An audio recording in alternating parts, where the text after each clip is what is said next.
Una definición académica de Lichano podría ser algo que alude a un tipo particular de ironía, donde lo muy macabro y lo muy rutinario se combinan de tal forma que revelan que lo uno está perpetuamente contenido en lo otro. Pero igual que posmoderno pornográfico, Lichano es una de esas palabras que, a lo Potter Stewart, solamente se pueden definir de forma ostensible, es decir, lo conocemos cuando lo vemos. David Foster Wallace. Lo primero que encontramos en el cine de David Lynch es lo grotesco, aquello que no deseamos ver porque es demasiado feo y horrible, pero por ello mismo nos fascina y nos atrae, lo que es en sí mismo paradójico. Ya lo propuso George Bataille en su momento, que todo verdadero arte debía poner en cuestión al individuo y hacerlo partícipe del mal, provocar en él un estremecimiento.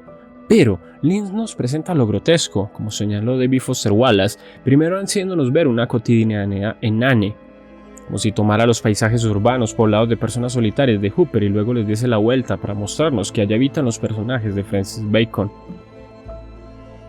Ahora bien, Francis Bacon, pintor que inspiró a Lynch, estaba fascinado con la carne y la piel humana, con los mataderos y la sangre, pero él sentía que esa violencia de los cuerpos descarnados estaba en todo momento presente y que las apariencias cotidianas ocultan eso que también hace parte de nuestra vida. En el universo de Bill Lynch no es que lo grotesco interrumpa de manera abrupta, es que estuvo todo el tiempo allí y el protagonista lo encuentra tras observar bien, tras dejarse llevar por su deseo. En Blue Velvet, una oreja cortada llama la atención del protagonista que pronto termina enredado en un círculo de violencia, crimen y locura. Pero esa violencia ya existía, ya estaba presente en su mundo, pero él no la había visto. Esa oreja cortada no tiene nada de extraordinario, es solo la parte mutilada de un todo humano. Es el indicio de un crimen y la invitación a imaginar todo un universo de atrocidades. El lado morboso de Jeffrey Beaumont despierta con él y el ambiente adormilado y aburrido de Lumberton adquiere una atmósfera de corrupción y degradación humana, en la que el masoquismo y el sadismo se alternan. Jeffrey observa cómo Dorothy Valance es golpeada y abusada sexualmente por Frank Booth, un gángster de pueblo que actúa como una suerte de niño perverso que desquita su ira y sus tramas infantiles con una figura materna, que es a la vez una femme fatal. Fran es un fetichista, lo que viene a significar que es un perverso. Se excita con un cierto ritual sexual, con el terciopelo azul y abusando de Dorothy. Solo así puede sentir placer. Él está atrapado en su propia autodestrucción y quiere llevarse a los demás por delante. El secuestro del esposo y el hijo de Dorothy es un acto que marca su forma de ser. Debe llevar la violencia cada vez más lejos, someter a los otros a la humillación y al dolor. Y Jeffrey es solo uno más que queda atrapado en su telaraña. Si observamos bien, la violencia ya estaba allí y la pacífica cotidianidad de Lumberton era solo una fachada, una mentira. Igual sucede con el propio Jeffrey, que admite rápidamente estar fascinado por los crímenes y misterios, confesión que le hace a Sandy Williams, chica que se distancia de todo lo macabro y peligroso, pero a través de Jeffrey despierta su curiosidad por lo prohibido, que termina siendo él mismo ya que ella tiene novio, pero se siente atraída, sexual y afectivamente, por este incipiente investigador de crímenes locales. René Girard llamó a esto la triangulación del deseo, el contagio de un individuo a otro de, valga la redundancia, el deseo. Fran obliga, somete a Dorothy violentamente. Esa violencia conmueve y fascina a Jeffrey que, como un mirador no visto, observa la crueldad a la que es sometida la bella cantante. A su vez, Jeffrey, angustiado y febril, pasa a fascinar a Sandy, quedando prendada de él a pesar de lo peligroso de su obsesión por investigar el caso de Dorothy. En Blue Velvet, la realidad y el sueño no se confunden al nivel de los otros films de Lynch. Es al lado del hombre elefante, una obra más cercana al naturalismo cinematográfico americano. Con todo lo grotesco está presente, como ya se señaló, en la oreja mutilada, pero más aún en el personaje de Fran, que es una criatura arquetípica del cine de Lynch. Un hombre lleno de energía, un broto que impone su deseo a través de la violencia y que somete a la femme fatal, humillándola, ya que no puede amarla ni hacer que ella lo ame, algo típico del perverso. En este punto, todavía no sentimos a Francis Bacon como una presencia constante y tampoco ese universo gnóstico de pesadilla que aparecerá en sus otros films y que ya había sido bosquejado en Eraserhead. Una obra mucho más inquietante en la que sus referencias a Kafka y el expresionismo alemán se hacen más patentes. Pero la escena del asesinato en el apartamento, donde Jeffrey encuentra a dos tipos muertos, es una escena que bien podría haber hecho parte de un cuadro de Bacon. Es cómica de una manera oscura, porque la composición del cuadro es imposible. Nadie puede mantenerse en pie después de recibir un disparo, y ese humor macabro que David Lynch comparte con Kafka y Samuel Beckett es lo que hace que sus films, a pesar de lo grotescos que son, no puedan ser tomados totalmente en serio, al menos por parte del espectador, ya que en el interior de la narración sí que resulta monstruoso todo. Como esa escena en la que un detective va con un compañero a revisar si detrás de un callejón hay un demonio y cuando creemos que no estará, efectivamente aparece el demonio y el detective muere de un infarto. Es cómico, oscuramente cómico. Aquí, en Eraserhead, ya habitamos un mundo onírico en el que lo que consideramos la realidad no existe. Por más que veamos cierta coherencia y comportamientos que nos recuerdan en nuestra vida diaria, es un mundo otro, un espacio en el que las cosas se confunden, en el que los personajes están cerca, cada uno de ellos, de ser demonios. No es que este mundo desafíe la lógica, es que su lógica es otra. Me parece algo que será recurrente en el cine de Lynch. El uso de una música angustiante, de un ruido de fondo que sí se vinculó con el ruido de fondo del universo, pero que también recuerda el ruido de fondo de las grandes ciudades y sus fábricas. Tercer concepto que recuerda la música obsesiva que usa Lynch es el ruido en la psicosis. El psicótico escucha no solo voces sino además un marasmo de ruidos, pero los personajes de Lynch no escuchan ese ruido, no al menos hasta que han caído, hasta que el velo de sus existencias se ha roto y observan todo aquello que no querían ver. Mientras su mundo sigue intacto, mientras ellos mismos siguen intactos, el ruido es solo ese sonido que escucha el espectador pero que está en ese universo presente, tal vez como el ruido que acompaña a un espectador invisible que el protagonista ni el espectador llegamos a ver. En el mundo de Lynch, de Eraserhead, Mulholland Drive y Los Highway, lo que tenemos es un universo gnóstico en el que los personajes viven en un sueño, el de la cotidianidad, pero una vez despiertan descubren que han estado en el infierno. Por eso es que los límites de lo lógico y lo ilógico siempre están borrados, entrecruzados y difuminados, como en las pinturas de Bacon está difuminada la forma humana, lo que nos queda es la carne en su desnuda crudeza. Cabeza de borrador, tenemos a un personaje nervioso y tímido que se pasa de su apartamento al trabajo y del trabajo a su apartamento. Consigue una hermosa novia, igualmente nerviosa y tímida. Tienen un hijo. Y este hombre tan neurótico pronto es seducido por una vecina sensual y provocativa que resulta ser una femme fatal. Todo está evidentemente inspirado en Kafka y Henry Spencer bien podría haber aparecido en el proceso como un personaje más. Pero todo deriva en el desastre que es la vida marital.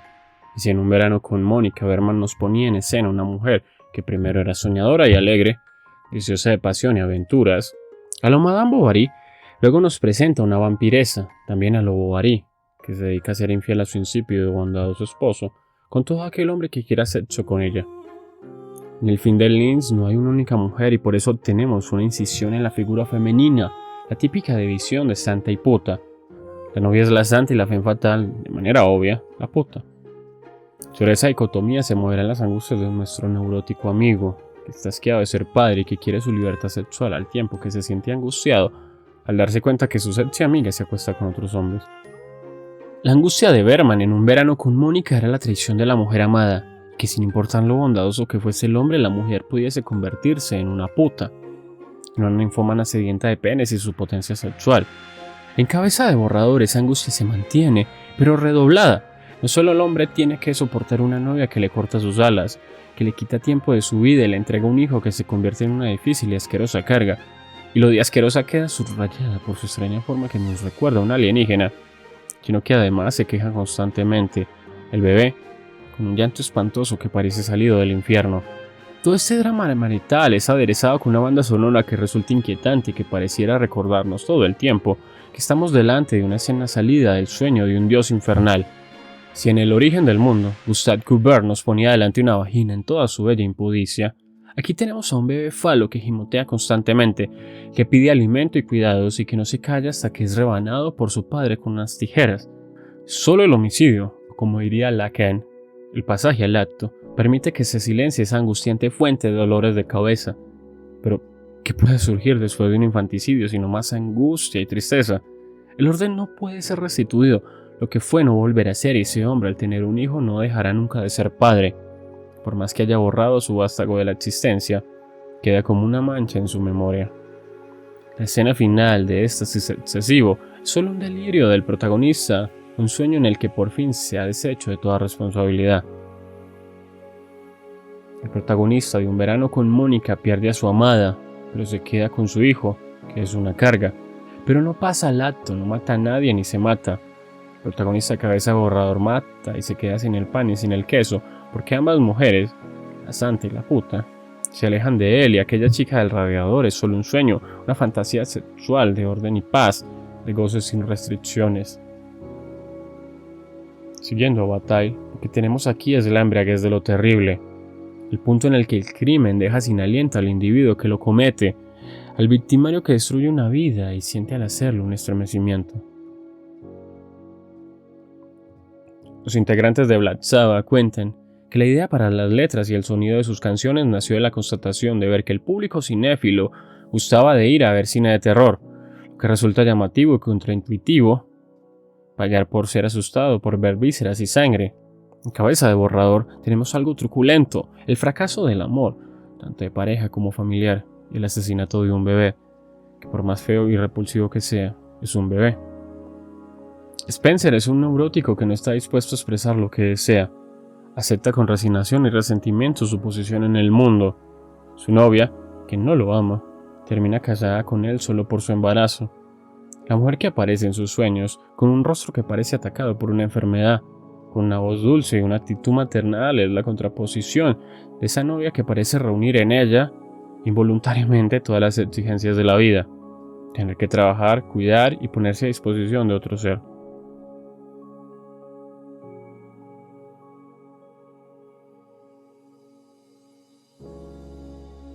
Aquí, en este primer largometraje de Linz, ya aparecen las tres figuras arquetípicas de su cine. La novia que es un estorbo, normalmente rubia, la femme fatale, normalmente de cabello negro, y la rubia maternal que se ofrece como un paraíso de placer sin obligaciones. Bueno, en Blue Velvet, esta estructura se repite pero solo con dos mujeres. Por un lado está Sandy Williams, chica rubia de aspecto similar a Mary de Eraserhead. Sandy es tranquila, hogareña y aunque transgrede la norma social que atribuye a las chicas de casa fidelidad a sus novios, no deja de ser una santurrona.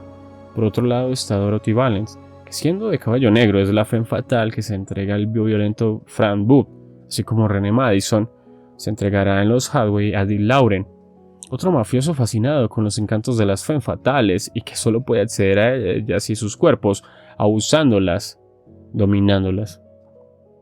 La tercera mujer, la maternal, sería la misma Sandy una vez Jeffrey Beaumont vuelve a ella tras haber mantenido un amorío con Dorothy, el cual casi le cuesta la vida. Para Spencer, las mujeres ideales, la femme fatale y la maternal que aparecen en sus ensoñaciones y fantasías, son precisamente aquellas que escapan de él, las que le ofrecen migajas y lo tientan. Aquello que lo elude es lo que despierta su deseo. El bebé, ese engendro que el demiurgo obligó a su novia a parir, es una molestia, un ser destinado no solo a molestar los momentos de paz de sus padres y concretamente de su padre, sino a ser una piedra de toque. Pero es también un ser sagrado, porque lo sagrado no es menos molesto y horrible que lo meramente grotesco. Aquí, en esta historia, no tenemos aún lo siniestro de lo que hablaba Freud, tenemos lo grotesco, lo horrible, como en el hombre elefante. E igual que sucede con el hombre elefante, el bebé no tiene la culpa, su tragedia es haber nacido y ser despreciado por sus padres, pero lo que sí tenemos, a diferencia de lo que sucede en el hombre elefante o en Blue Velvet, es el demiurgo, ese ser extraño que se divierte con el dolor de los protagonistas y que maquina su perdición desde las sombras. En Los Hathaway y Mulholland Drive, ese tipo de ser parece más como un ser de pesadilla, un demonio que atormenta a los protagonistas, pero que no es propiamente un demiurgo. Un creador, solo un castigador. Para el psicoanálisis, este tipo de ser es una representación del super-yo, esa instancia que castiga al individuo y le exige perfección moral, pero que goza de sus infracciones, de sus errores y que se alimenta de su líbido, de su deseo sexual y su anhelo de alcanzar la paz y el bienestar. Pero desde la perspectiva de Jung, sería la sombra, la propia oscuridad del protagonista que él niega y que cuanto más niega, más lo agrede e intenta dominar. Pero además de estas interpretaciones, tenemos una más simple. Es simplemente lo que es, un demonio que juega con el protagonista y lo engaña, que le enreda la existencia incluso antes de que pueda ser consciente de su presencia. Este tipo de ser misterioso aparece en los cuentos de terror como una fuerza que lleva al héroe a su perdición. En el cuento de los hermanos Grimm, el espíritu embotellado, el protagonista cree tocar el cielo, con las manos cuando recibe un pañuelo de manos de un demonio. El pañuelo le permite convertir en oro todo lo que frote, y tras unos días de prosperidad llega la fatalidad. Pierde el pañuelo y a su padre, quedando en la pobreza, orfandad y locura. Es entonces una especie de demonio emparentado con duendes y genios que ofrecen fortuna a los incautos, personajes que terminan sufriendo las consecuencias del regalo que recibieron, pero sobre todo de su propio deseo desmedido. Lo que en el Rey Sargé tenemos no es propiamente un regalo, es desde el principio solo una maldición, el bebé. Y solo con su muerte parece que el demiurgo se altera, pero no tenemos seguridad de qué sintió o pensó. Ese tipo de ambigüedades es lo que hace divertidas las películas de Lynch, ya que nos quedamos interpretando un pequeño detalle como si en él estuviese todo el secreto de un film.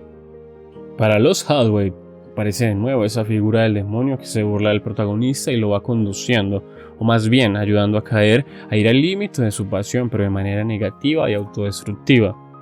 Ese hombre albino, de sonrisa siniestra y de actitud despreocupada, hubiese fascinado a Hotman y al Galán Poe, porque es hijo de ellos. Ahora bien, el demonio albino de los Hathaway no es un demiurgo, es solo un atormentador, y no es una figura gnóstica como el hombre del planeta que aparece en el Razorhead. Es un descendiente de los personajes de Hotman y Poe, es el tipo de ser siniestro que espanta por su sola presencia. Es un demonio que se ríe de la condición humana. El hombre misterioso es pariente de Sandman. El hombre de arena, o Der Sandman, en alemán es un cuento de Thea Hotman en el que un joven quien ha perdido a su padre en su niñez se enamora de una chica que resulta ser una autómata creada por un inventor loco, quien es también el mismo hombre que atormentaba a su padre cuando él era niño y que en realidad es el hombre de arena, un demonio que se dedica a destruir las vidas de sus víctimas manipulándolas. En el caso de los Hathaway, ese demonio, el hombre misterioso, guía a su víctima, Fred Madison, hacia su perdición. Se burla de él antes de que cometa el homicidio de su esposa y luego le entrega el arma para asesinar a Dean Lauren. Este arquetipo de ser demoníaco que lleva a la locura al protagonista es lo que Jung llamó la sombra, esa parte de oscuridad que el ser humano guarda y que para Freud era el super-yo, unión de moralidad e impulsos sádicos. Ahora bien, el super-yo define la moralidad, exige ser bueno. Entonces, ¿cómo es posible que el hombre misterioso le pida que mate? El super-yo exige castigos, goza con ellos, y Dean Lauren usó sexualmente a la esposa de Fred. Así que la exigencia es la venganza, la restitución de un orden perdido. Es una moralidad que va más allá de la legalidad y la moralidad cotidianas, pero que entre los delincuentes suelen llamarla código de honor. El mismo Dean Lauren aclara que él está dispuesto a matar a cualquiera que toque una mujer que él desee o ame. Y ese código de honor nos permite entender lo que señala Slavoj Zizek sobre Dean Lauren, que encarna tanto el goce excesivo como un deseo de ordenar el mundo. Lo que queda representado con su acto de violencia es el sobrepasado por un auto en la carretera. Es que la moralidad se funda sobre la transgresión, sobre la obscenidad, como indica Zizek y como lo anticipó Nietzsche. El complemento obsceno de la ley es la transgresión perversa. Los mafiosos representan tanto la transgresión de la ley como la afirmación de la misma a través de la violencia del código de honor. Pero Dean Lauren representa además el super-yo sádico, también el miedo masculino al otro gozador y malvado. Fred Madison sospecha que otro hombre sí hace disfrutar sexualmente a su esposa. Él imagina que ella vive una vida paralela y solo puede asumir que ese hombre tiene la potencia sexual que a él le falta. Es la actitud propiamente paranoica, sentir que el otro le roba el goce y que ese otro es malvado y está confabulado con otros para perderlo, destruirlo. Cambio de lugar entre Fred Madison y P. Dayton fue interpretado por el propio Lynch como la imposibilidad de la conciencia de Fred de asumir el error de su acto. Pudiendo aceptar que le quitó la vida a la mujer que amaba, reprime ese recuerdo y crea un delirio que le permite mantenerse a flote. En esta interpretación, lo que vemos en el film serían las imágenes delirantes y psicóticas de Fred. Tendríamos su conciencia enferma delante de nosotros, algo así como lo que dijo Lacan de que la psicosis es el inconsciente hacia lo abierto. Por lo demás, el film se encarga hasta el final de mantener la ambigüedad narrativa. Las conversaciones de los detectives nos dan a entender que lo que hemos visto ante nuestros ojos ha sido real, que ha sucedido de que Fred y P estuvieron en la misma celda, pero nunca hubo René y Alice, solo René. ¿Cómo pudo vivirse en dos mujeres? Fue solo una alucinación psicótica de Fred. En el cuento de Hotman, el hombre de arena, el protagonista se enamora de una chica, pero duda si ella es real o una marioneta mecánica. Esa ambigüedad lo atormenta y lo siniestro nace allí, ya que sospechar que un ser inanimado pueda cobrar vida para engañarlo es algo que resulta angustiante, por lo menos en el contexto del cuento. Los elementos son los mismos. un hombre demoníaco que aparece de manera misteriosa, una mujer sobre la que pesa una duda sobre su identidad y un protagonista que cae en la locura e intenta matar ya sea al hombre demoníaco o a la mujer. En el caso de los Hathaway, el hombre malvado es tanto el hombre misterioso como el mafioso Dean Lauren. El vínculo entre ellos queda dibujado en la escena en la que Dean llama a Pete y luego le pasa al hombre misterioso para que lo amenace de muerte. Por lo demás, la impresión que nos queda es que el hombre misterioso ha usado a Fred y a Dean Lauren, que para él eran solo juguetes con los cuales divertirse. E incluso la misma René era uno de sus juguetes. Lo grotesco en David Lynch es doble, lo desagradable y lo oscuramente cómico. El grotesco italiano, o pintura grotesca, que se convirtió en el grotesco francés, se refiere inicialmente a las delicadas y fantasiosas pinturas ornamentales encontradas a finales del siglo XV en los muros y bóvedas de lo que posteriormente se identificará como el Domus Aurea del emperador Nerón, ya reconstruida en la antigüedad. Según Benvenuto Cellini, los groteschi eran los denominados así porque se encontraron en las cámaras bajo tierra, grote o grutas, la palabra groto, grota, femenino en latín, a su vez desciende de los ancestros latinos y griegos de la palabra moderna crit, relacionada con otras palabras griegas que tienen que ver con el hecho de estar oculto, David Summers. Por lo tanto, lo grotesco ya se asimilaba a aquello que está oculto, que es subterráneo.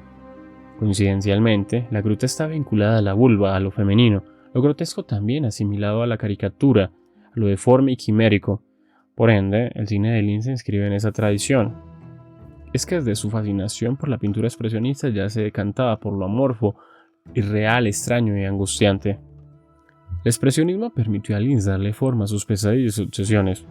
Si bien es cierto que sus filmes más populares, los Hathaway y Mulholland Drive, no tienen a nivel de ambientación ese toque expresionista de sus cortometrajes y de Eraserhead, no dejan por ello de ser pesadillas en las que los protagonistas habitan mundos en los que el sueño es lo que les permite huir de la realidad, que resulta ser demoníaca.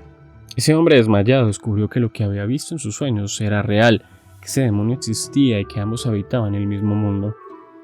Cuando Dante Gabriel Rossetti leyó la novela Cumbres Borrascosas, le escribe a un amigo: la acción transcurre en el infierno, pero los lugares, no sé por qué, tienen nombres ingleses. Algo análogo pasa con la obra de Cortázar. Los personajes de la fábula son deliberadamente triviales, los rige una rutina de casuales amores y de casuales discordias. Se mueven entre cosas triviales, marcas de cigarrillo, vidrieras, mostradores, whisky, farmacias, aeropuertos y andenes. Se resignan a los periódicos y a la radio. La topografía corresponde a Buenos Aires o a París y podemos creer al principio que se trata de meras crónicas, pero poco a poco sentimos que no es así. Muy sutilmente el narrador nos ha traído a ese terrible mundo en que la dicha es imposible. Es un mundo poroso en el que se entretejen los seres. La conciencia de un hombre puede entrar en la de un animal o la de un animal en un hombre. También se juega con la materia de la que estamos hechos, el tiempo. En algunos relatos fluyen y se confunden dos series temporales. Borges.